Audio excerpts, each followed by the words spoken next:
Bonjour.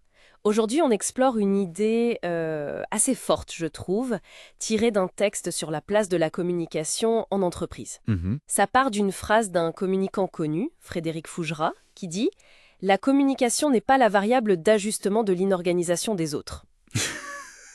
Voilà, ça pose le décor. Ah oui, tout à fait. C'est une citation qui tape juste. Et le texte en question, justement, il analyse cette tendance un peu trop fréquente à voir la com comme Comme les pompiers. exactement, comme une équipe de pompiers qu'on appelle en urgence pour éteindre des feux, alors que souvent, c'est pas des vraies urgences de com, mais plutôt le résultat d'un manque d'anticipation, quoi. D'accord. Donc notre objectif, là, c'est de décortiquer un peu ça. Pourquoi on a cette perception? Pourquoi la com serait juste là pour réparer les pots cassés? C'est ça. Et comment le texte argumente pour dire, attention, la communication, c'est stratégique avant tout. Alors, allons-y. D'abord, cette histoire d'urgence permanente en com. Le texte dit que c'est souvent une illusion, c'est ça? Oui, c'est un point vraiment central. Le texte prend une image assez parlante.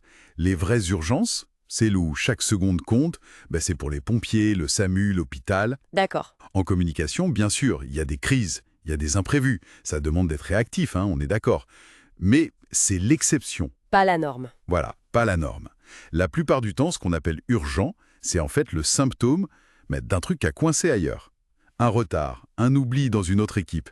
Mhm. Et hop, ça retombe sur la com, qui doit compenser et vite. Et ce fonctionnement en mode urgence, là, ça a des conséquences assez claires d'après ce texte.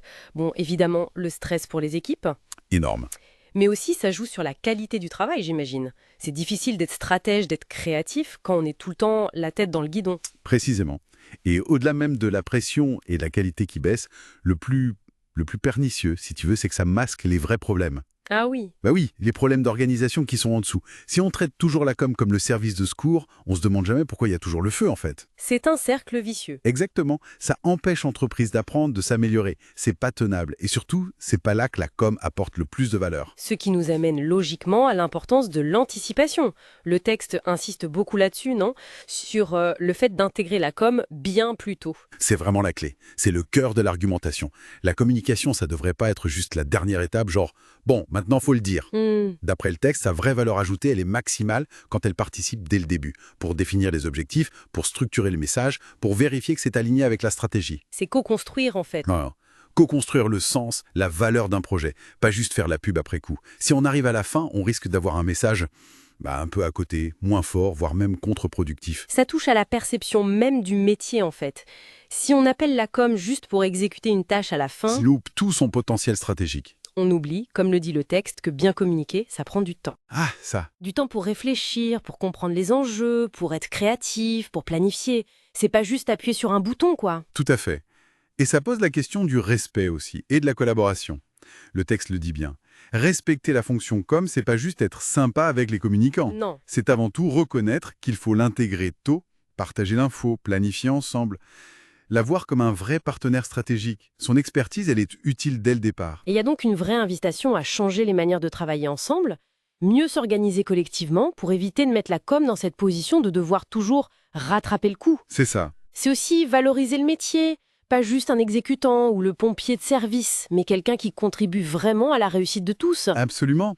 Et la conclusion du texte, c'est que cette approche, elle est gagnante pour tout le monde en fait. Quand la com est partenaire dès le début, les projets sont mieux ficelés, les messages plus clairs, plus forts. Les risques sont mieux gérés aussi, j'imagine. Oui, tout à fait. C'est toute l'organisation qui gagne en efficacité, en cohérence.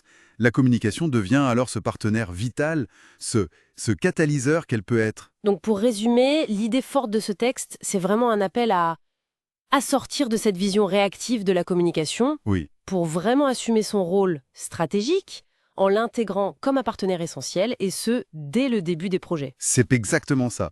La communication, c'est pas une rustine qu'on met sur l'inorganisation des autres. C'est un vrai levier de performance quand on l'utilise bien et au bon moment. Hmm. Et ça nous laisse avec une question peut-être pour aller plus loin.